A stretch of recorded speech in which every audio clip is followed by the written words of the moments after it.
지금 국제해양안전기구가 충격 사건에 휘말렸습니다. 단 48시간 만에 12척의 한국산 구조선이 전량 결함 판정을 받았는데요.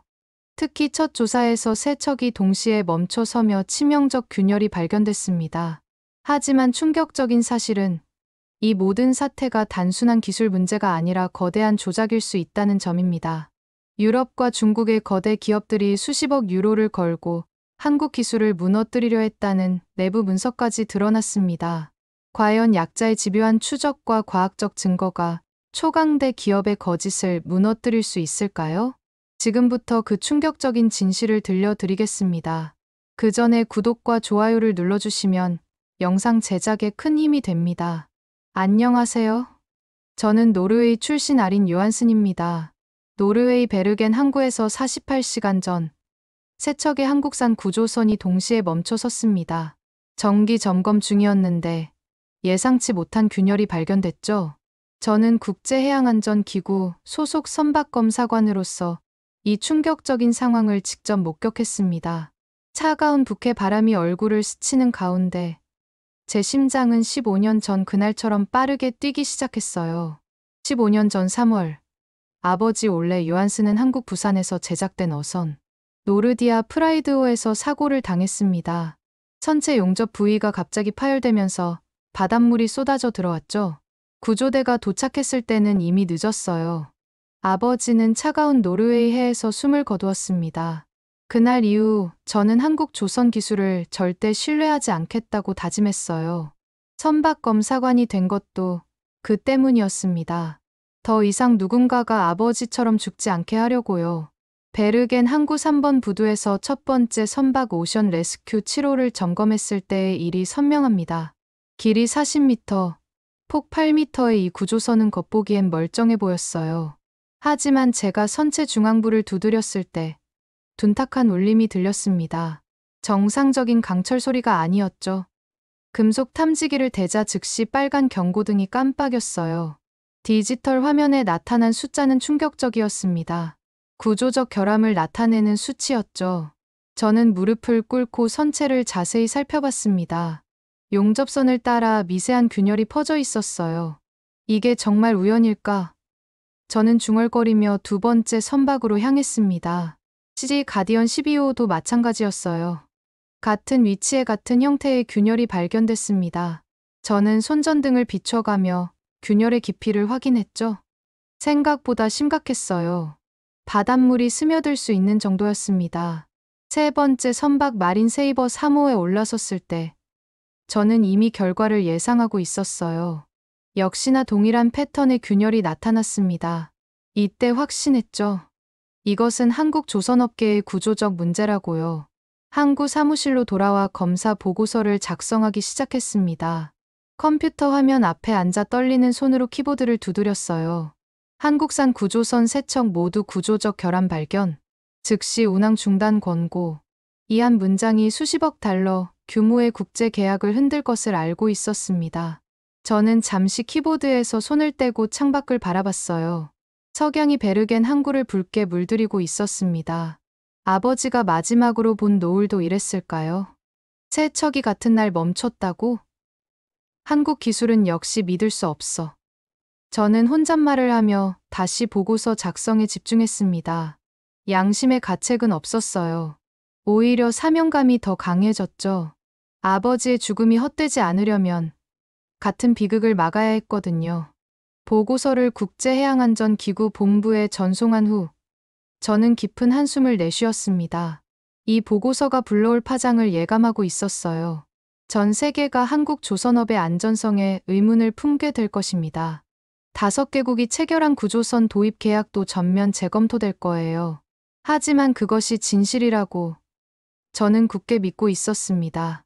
한국 기술에 대한 불신은 개인적 감정이 아니라 과학적 검증을 통해 얻은 결론이라고 여겼죠. 그날 밤 베르겐 시내 호텔 방에서 저는 아버지의 사진을 꺼내 바라봤습니다. 젊은 시절 어부복을 입고 활짝 웃고 있는 아버지의 모습이었어요. 사진 속 아버지의 눈빛은 바다를 향한 열정으로 가득했습니다. 아빠, 이번엔 제대로 막을게요. 더 이상 누구도 당신처럼 죽지 않도록 말이에요. 저는 사진을 가슴에 안고 다짐했습니다. 내일 아침이면 이 보고서가 전 세계 언론에 보도될 것입니다. 한국 조선업계에겐 치명타가 될 거예요. 하지만 그것이 진실을 위한 필요한 조치라고 저는 확신하고 있었습니다. 48시간 만에 세상이 뒤바뀌었습니다. 저희 보고서가 국제해양안전기구에 접수된 후 유럽 전역의 언론이 일제히 움직이기 시작했어요. BBC가 첫 보도를 시작으로 독일 DW, 프랑스 AFP, 네덜란드 NOS가 연이어 특급 뉴스로 다뤘습니다. 제목들이 점점 더 자극적으로 변해갔죠. 한국산 구조선 세척 동시 결함, 승무원 생명 위험, 죽음의 배들, 한국 조선업계 충격 스캔들, 바다 위 시한폭탄, 한국 기술의 민낯. 저는 오슬로 사무실에서 실시간으로 쏟아지는 뉴스들을 지켜봤습니다. 컴퓨터 화면을 가득 메운 기사 제목들을 보며 묘한 만족감을 느꼈어요. 드디어 진실이 세상에 알려지는 것 같았거든요. 독일 함부르크에서 긴급 기자회견이 열렸습니다. 독일 해양청 대변인이 마이크 앞에 섰죠. 한국산 구조선의 안전성에 심각한 의문이 제기됨에 따라 우리는 즉각적인 조치를 취할 것입니다. 그의 목소리는 단호했어요. 프랑스 마르세유에서도 비슷한 발표가 나왔습니다. 프랑스 정부는 국민의 안전을 최우선으로 고려하여 한국산 선박에 대한 전면 재검토에 착수합니다. 각국 정부가 동시에 움직이기 시작한 거예요. 제가 가장 놀란 건 언론의 반응 속도였습니다. 불과 6시간 만에 주요 방송사들이 특집 프로그램을 편성했어요. 한국 조선업, 과연 믿을 수 있나라는 제목의 토론 프로그램에서는 해양 전문가들이 격렬한 논쟁을 벌였습니다. 한국은 빠른 성장에만 치중해 안전을 소홀히 했다는 의견이 지배적이었어요. 저는 이 말을 들으며 고개를 끄덕였습니다. 정확한 지적이라고 생각했거든요. 소셜미디어는 더욱 격렬했고 일반 시민들까지 한국 조선업에 대한 우려를 표명하기 시작했습니다. 72시간째 되는 날, 결정적인 순간이 왔어요. 덴마크, 네덜란드, 벨기에, 독일, 프랑스 5개국이 동시에 성명을 발표했습니다. 한국산 구조선 도입 계약을 즉시 중단한다는 내용이었죠. 덴마크 코펜하겐에서 열린 기자회견에서 해양청장이 말했습니다. 우리는 국민의 생명을 담보로 도박할 수 없습니다. 한국산 선박의 안전성이 완전히 검증될 때까지 모든 계약은 동결됩니다. 총 계약 규모는 87억 유로에 달했어요. 한국 조선업계로서는 치명적인 타격이었습니다. 현대중공업, 대우조선해양, 삼성중공업의 주가가 연일 폭락했죠. 저는 이 모든 상황을 지켜보며 복잡한 감정을 느꼈어요. 한편으로는 정의가 실현되는 것 같아 후련했지만 다른 한편으로는 너무 빨리, 너무 극단적으로 상황이 전개되는 것 같아 당황스럽기도 했어요. 특히 충격적이었던 건 영국 언론의 보도였습니다. 사람 목숨을 실험에 쓰다니. 이제 그들은 끝이야. 이런 제목의 기사가 썬데이 타임스 일면을 장식했거든요. 너무 감정적인 표현이라는 생각이 들었지만 동시에 그만큼 심각한 문제라는 방증이기도 했습니다. 노르웨이 언론도 예외가 아니었어요. VG, 아프텐포스텐 같은 주요 신문들이 연일 한국 조선업 문제를 다뤘습니다. 동료들이 저를 보는 시선도 달라졌어요. 아린이 큰일을 해냈다는 분위기였죠. 하지만 저는 점점 무거워지는 마음을 감출 수 없었습니다. 제가 작성한 보고서 한 장이 이렇게 큰 파장을 일으킬 줄은 몰랐거든요. 수만 명의 한국 조선업 종사자들이 실직 위기에 몰렸다는 뉴스를 보며 죄책감 같은 것도 살짝 들었어요. 그래도 저는 자신을 다독였습니다. 이것은 필요한 일이라고, 정당한 조치라고 말이에요. 사람 목숨을 실험에 쓰다니. 이제 그들은 끝이야. 그날 밤 저는 이 문장을 되뇌며 잠들었습니다. 한국 조선업의 몰락을 지켜보는 것이 아버지에 대한 복수 같다고 생각하면서요. 7일째 되는 날 아침, 예상치 못한 방문자가 제 사무실에 나타났습니다. 안녕하세요. 저는 미카엘라 장입니다. 국제금속공학연구소에서 왔어요. 키가 크고 단정한 인상의 동양계 여성이었습니다. 검은 테 안경 너머로 예리한 눈빛이 보였어요. 손에는 두꺼운 파일과 노트북을 들고 있었죠. 무슨 일로 오셨나요? 저는 경계심을 늦추지 않았습니다. 미카엘라는 의자에 앉으며 노트북을 켰어요. 베르겐 항구 구조선 사건에 대해 이야기하고 싶습니다. 제가 금속 분석 전문가거든요. 저는 몸을 뒤로 기댔습니다. 이미 제가 충분히 검사했어요. 결함은 명확했습니다. 맞아요. 하지만 문제는 그 결함의 성격이에요. 미카엘라가 화면을 저에게 돌려 보여줬습니다. 현미경으로 촬영한 금속 표면 사진이었어요. 사진 속 균열은 생각보다 정교했습니다. 직선에 가까운 형태로 일정한 간격을 두고 뻗어 있었어요. 자연적 피로 균열과는 확연히 달랐습니다. 이것 좀 보세요. 미카엘라가 다른 사진을 띄웠습니다. 첫 번째 선박 오션 레스큐 7호의 균열이에요. 저는 화면에 집중했습니다. 균열의 길이가 정확히 4.1cm였어요. 두 번째 선박은 어떤가요? 시 가디언 12호도 마찬가지입니다. 미카엘라가 클릭하자 또 다른 사진이 나타났습니다. 길이 4.1cm, 각도 46도. 첫 번째와 동일해요. 저는 의자에 몸을 기댔습니다. 우연의 일치일 수도 있잖아요. 세 번째 선박도 보시죠. 미카엘라의 목소리에 확신이 담겨 있었습니다. 마린 세이버 3호의 사진이 화면에 떠올랐어요. 저는 눈을 크게 떴습니다. 길이 4.1cm, 각도 46도. 완전히 동일했죠. 이상하지 않나요? 미카엘라가 세 장의 사진을 나란히 배치했습니다. 자연적으로 발생한 균열이라면 길이도, 각도도, 위치도 모두 달라야 해요. 저는 화면을 유심히 바라봤습니다. 확실히 이상했어요. 하지만 여전히 의심스러웠습니다. 그렇다면 당신은 뭐라고 생각하는 거죠? 미카엘라가 다른 파일을 열었어요. 복잡한 수치들과 그래프가 가득한 분석 보고서였습니다. 저는 지난 일주일간 베르겐뿐 아니라 다른 항구의 한국산 선박들도 조사해봤어요. 암스테르담, 함부르크, 르아브르, 총 12척을 확인했습니다. 결과가 어떻게 나왔나요? 모두 동일한 패턴이에요. 미카엘라의 목소리가 낮아졌습니다. 12척 모두 같은 위치에 같은 크기, 같은 각도의 균열이 있었어요. 저는 등골이 서늘해지는 느낌을 받았습니다. 12척이 모두 같은 패턴이라니요. 미카엘라가 또 다른 데이터를 보여줬어요.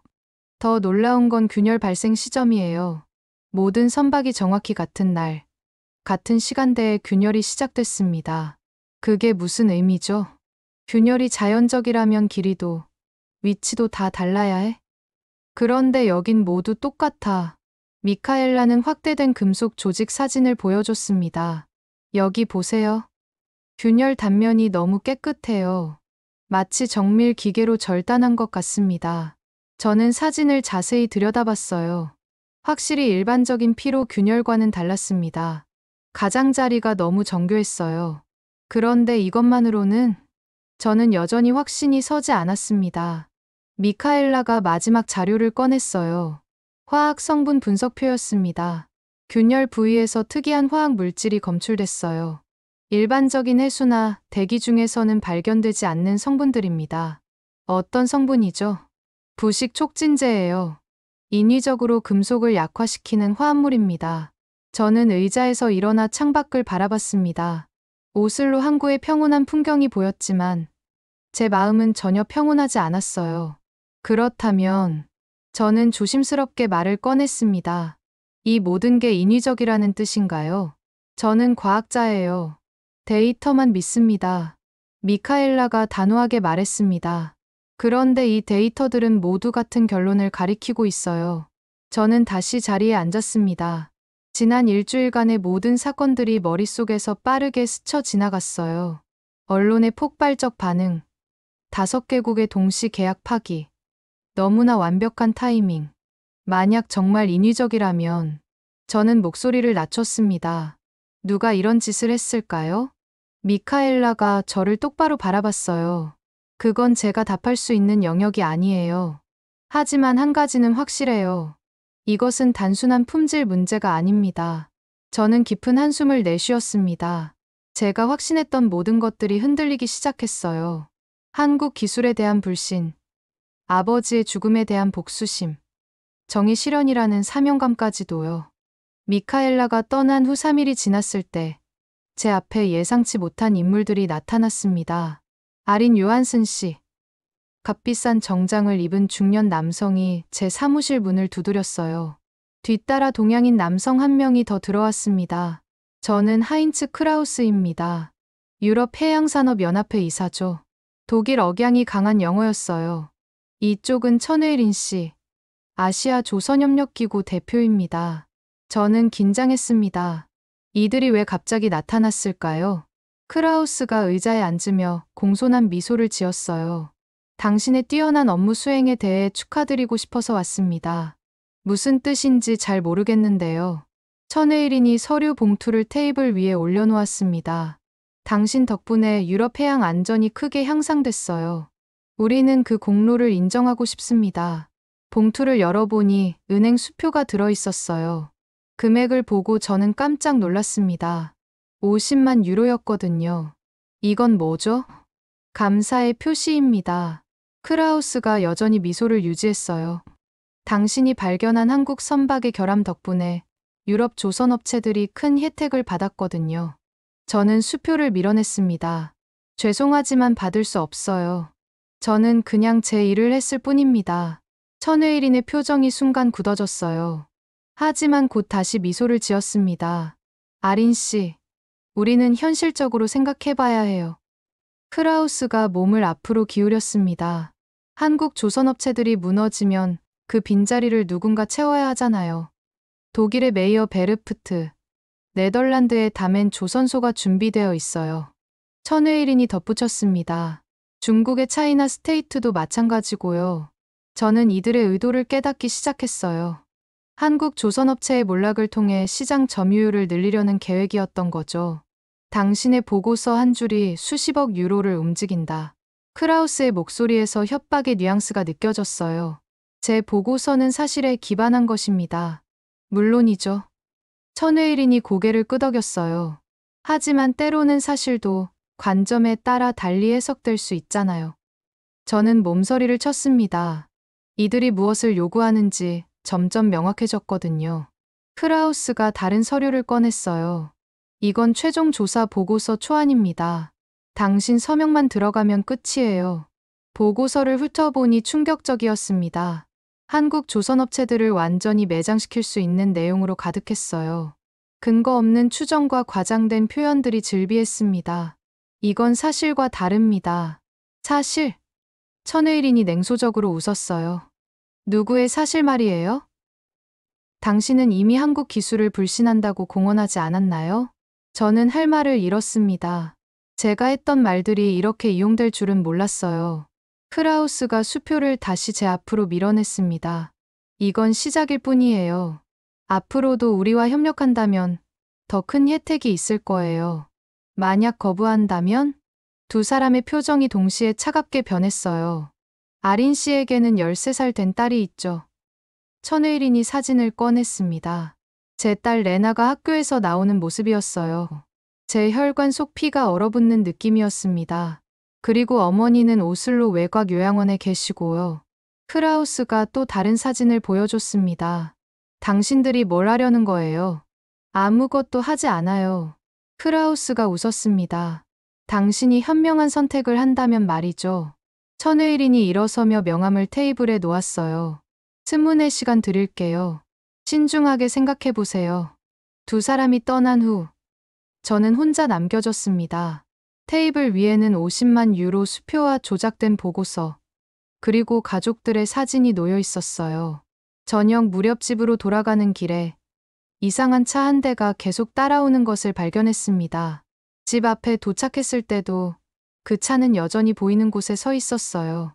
현관문 앞에는 흰 봉투가 떨어져 있었습니다. 손으로 쓴 짧은 메모가 들어 있었죠. 가족을 지켜라. 저는 무릎이 꺾이는 것을 느꼈습니다.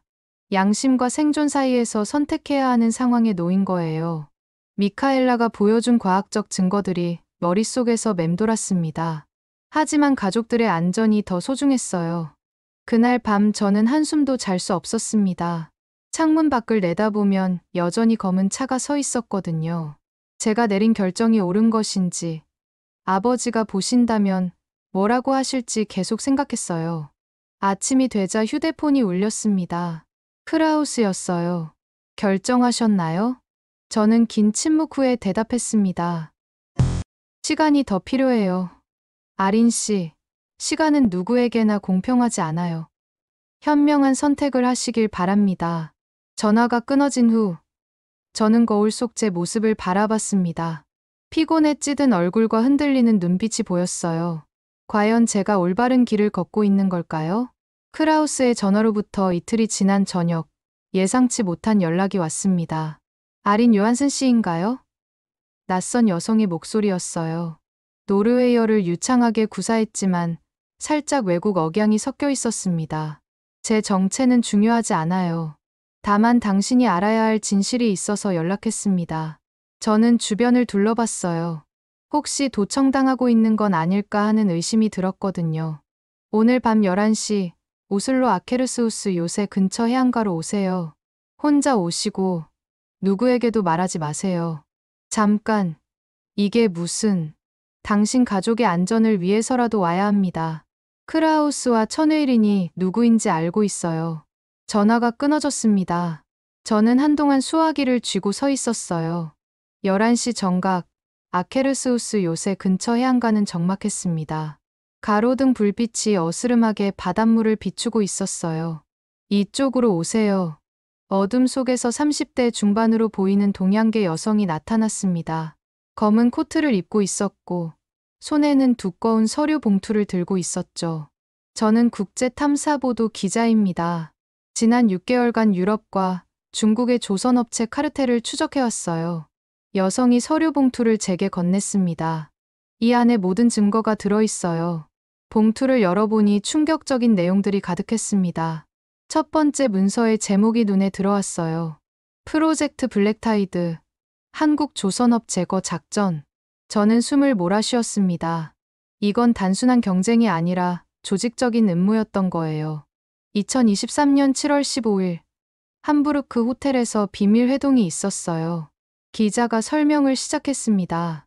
독일 메이어 베르프트, 네덜란드 다멘 조선소, 중국 차이나 스테이트 대표들이 모였죠. 문서를 넘겨보니 회의록이 나왔어요.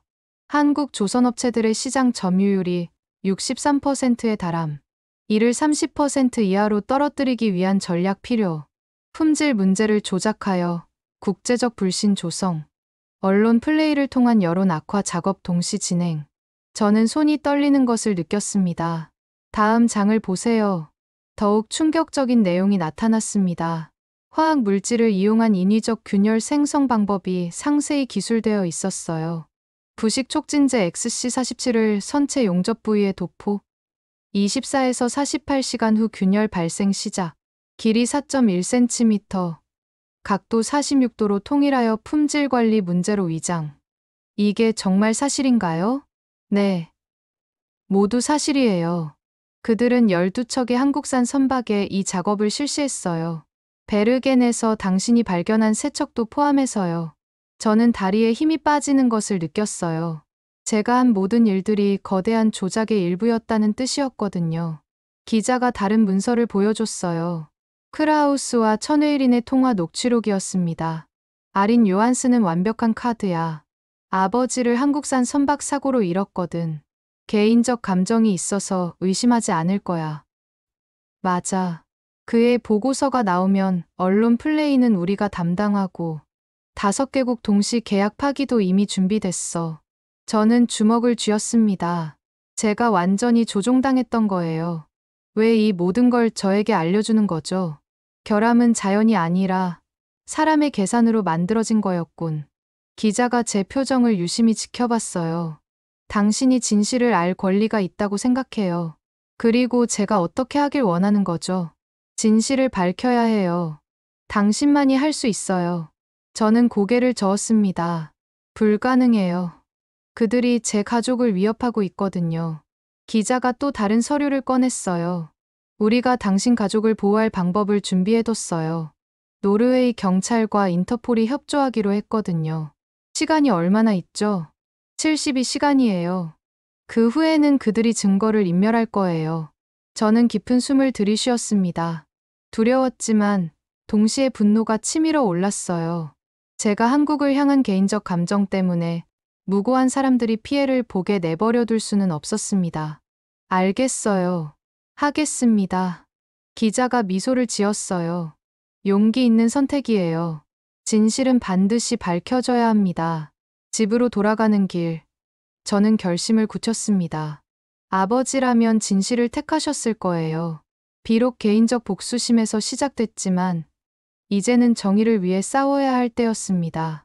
72시간 후 브뤼셀 국제 기자회견장은 전 세계 언론으로 가득 찼습니다.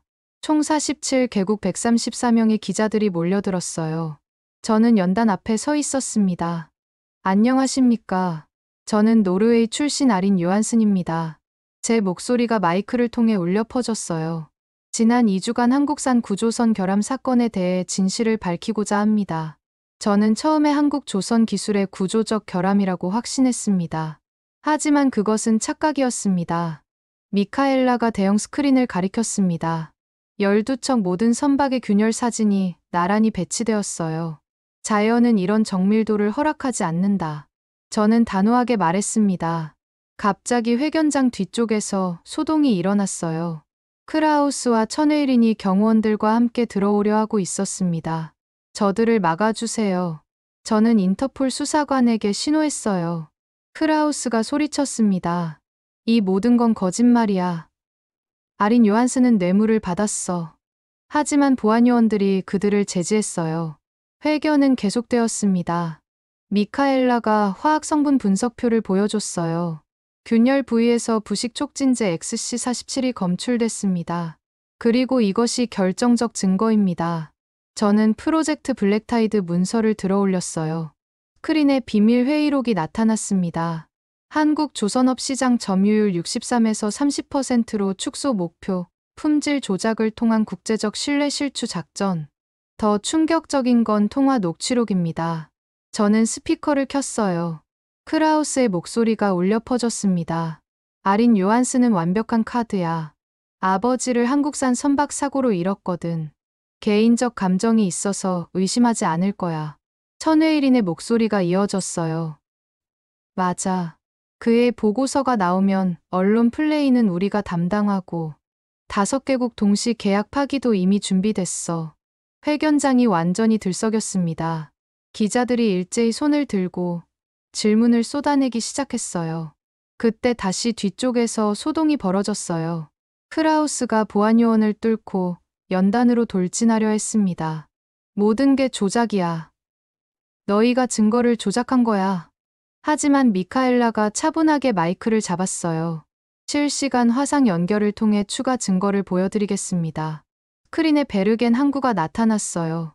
노르웨이 과학수사팀이 현장에서 추가 샘플을 채취하고 있었습니다. 지금 실시간으로 부식 촉진제 검출 실험을 진행하고 있습니다. 화학 반응이 일어나자 시약이 붉은색으로 변했어요. XC47 양성 반응이었습니다. 크라우스의 얼굴이 창백해졌어요. 천웨일이는 이미 회견장을 빠져나가려 하고 있었습니다. 마지막으로 한 말씀 드리겠습니다. 저는 마이크에 대고 말했어요. 저는 개인적 감정에 휘둘려 진실을 외면할 뻔했습니다. 한국 기술에 대한 편견 때문이었죠. 하지만 과학은 감정을 뛰어넘습니다. 진실은 국적을 가리지 않아요. 한국 조선업은 무죄입니다. 플래시가 터지고 박수가 쏟아졌어요. 일부 기자들은 일어서서 박수를 쳤습니다. CNN 기자가 질문했어요. 개인적으로 어떤 기분이신가요? 부끄럽습니다. 하지만 동시에 진실을 밝힐 수 있어서 다행이에요.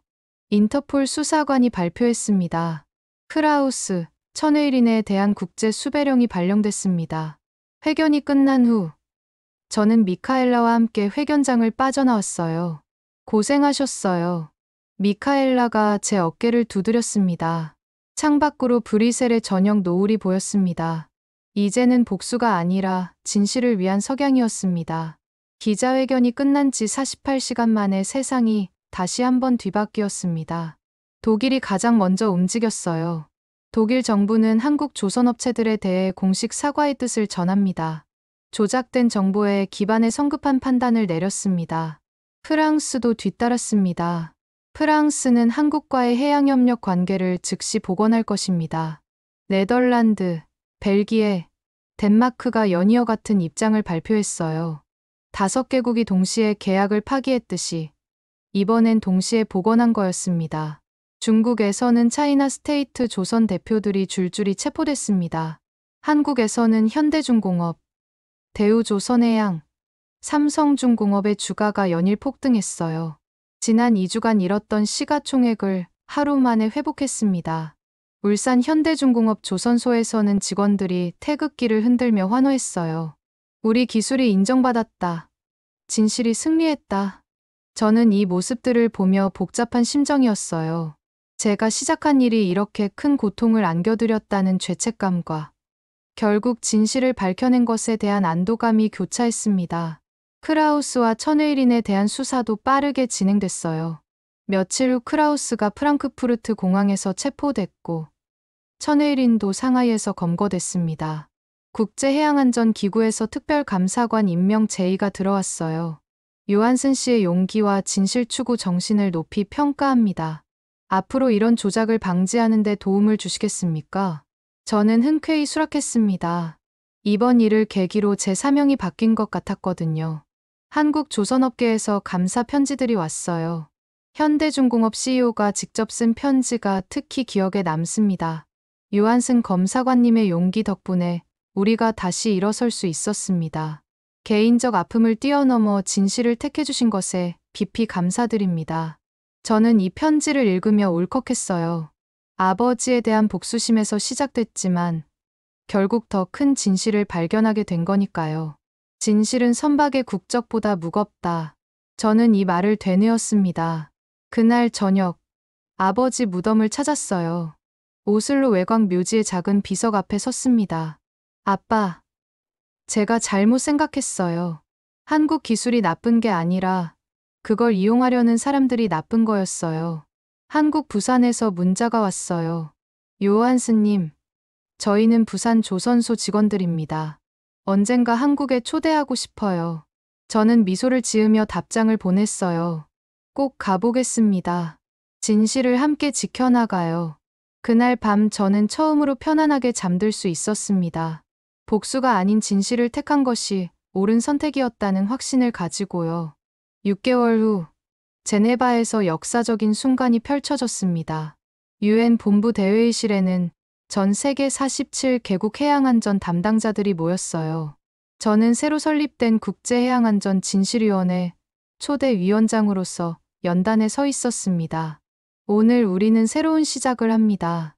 더 이상 조작과 거짓이 바다 위 생명을 위협하지 않도록 말입니다. 미카엘라가 부위원장으로 새로운 투명성 강화 시스템을 발표했습니다. 모든 선박 검사 결과를 실시간으로 공개하고 3개국 이상의 교차 검증 시스템을 도입했어요.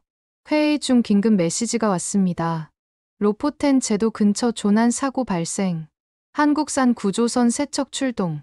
폭풍 우 속에서 어선 한 척이 조난당했고 승무원 27명이 위험에 처한 상황이었어요. 실시간으로 구조 작업을 지켜보시겠습니다. 저는 대형 스크린을 켰어요.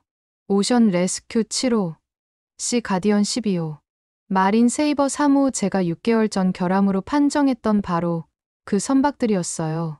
4m 높이의 파도와 강풍 속에서도 한국산 구조선들은 안정적으로 작업을 수행했습니다. 27번째 승무원 구조 완료. 관제사의 기쁜 목소리가 울려 퍼졌어요. 회의실에서 자발적인 박수가 터져 나왔습니다. 오늘 구조된 27명은 진실이 지켜낸 생명이다. 저는 마이크에 대고 말했습니다. 만약 6개월 전 조작된 보고서가 그대로 받아들여졌다면 이 구조선들은 운항이 금지됐을 거예요. 그랬다면 오늘 27명의 생명을 구할 수 없었을 겁니다. 한국 대표가 일어섰어요.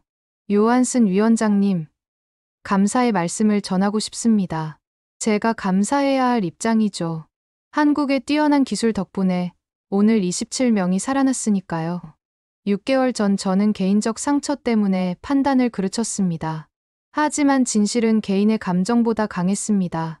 앞으로 이 위원회는 국적을 뛰어넘어 오직 해양 안전만을 추구할 것입니다. 그날 저녁, 미카엘라와 함께 제네바 레만 호수를 걸었습니다.